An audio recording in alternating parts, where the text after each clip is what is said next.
Hello Giants fans, welcome to Giants Baseball 101. I'm Gabe Vaughn, your host.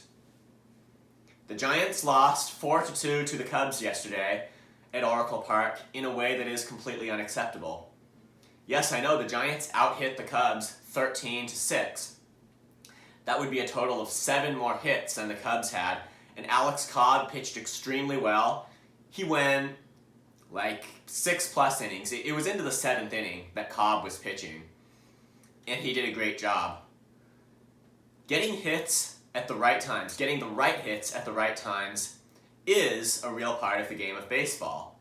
And the Cubs sequenced their hits better than the Giants. And if getting hits at the right times is essential, what's the corollary to that? Well, it's pitching out of jams. And the Giants were behind in the 9th inning. We're going to get there. But first of all, you got to consider how long the Cubs took their 1-0 lead. Through 8 innings, the Giants couldn't get anything going. And they had, so again, did they have hits? Yes, they did.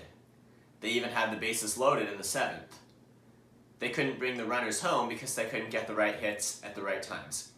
That is the offensive part of my observation on this really critical part of the game of baseball, how you sequence things and how things happen if you can make the right things happen at the right times.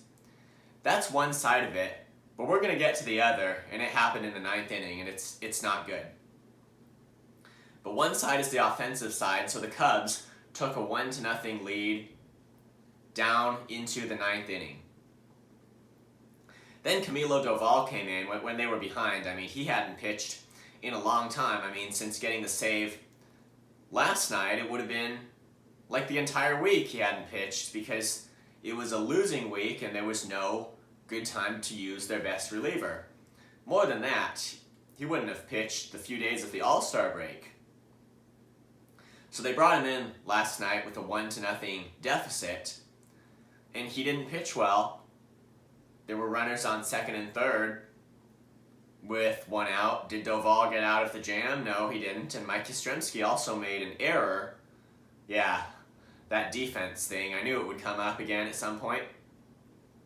So the Cubs were ahead 4-0. But what did Wilmer Flores do in the bottom of the 9th inning? He finally got something going for the Giants, prevented them from getting shut out. He hit a 2-run home run to make it 4-2. Now, what was that? It was a potentially game-winning home run. A potential walk-off home run. Now, can we account for all factors? Like, can we assume that things always happen the same regardless of the score?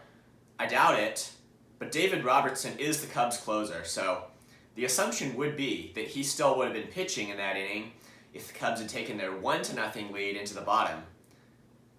Robertson is, for the Cubs, a guy they're thinking of trading, but for right now, he is their closer. They brought him in a 4-run lead.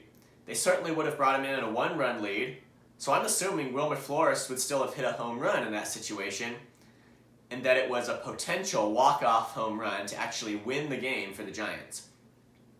But because they couldn't slam the door in the 9th inning, they lost their chance.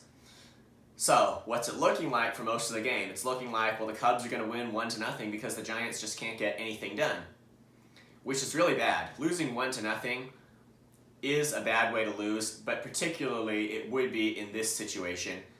But just as bad is the way the Giants did lose, because the top of the 9th inning, if you hold the Cubs scoreless, it appears to be that the Giants would have walked it off and won on the 2-run home run by Flores. So you could say it really was messed up for the Giants in the 9th inning. It's bad. Now, to go back to what they're saying about it, the real headline on the Giants' official website is that this was a weird loss because they had more hits than the Cubs, great pitching performance, and things just didn't go their way in terms of alignment. So can we demonstrate that?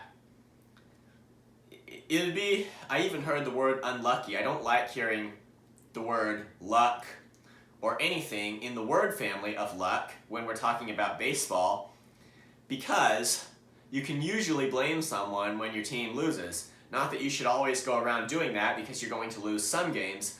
I just feel a little differently right now because the Giants absolutely need to win games. They've got what? Okay, this weekend, then Monday and Tuesday. they've got 4 more games until the trade deadline. That's why I feel like this. You can usually place blame somewhere on a loss, and we've been having to do that quite a bit lately. So this is not good. Yes, I believe there was a potential game-winning home run by Wilmer Flores, and it didn't happen because once the lead for the Cubs increased to 4-0, it was too large of a lead for the Giants to come back against. So that's the issue here. Ian Happ also made a good throw to the plate for the Cubs to nab the runner. I think it was Yastrzemski who was coming around third, just over there in that 3rd inning.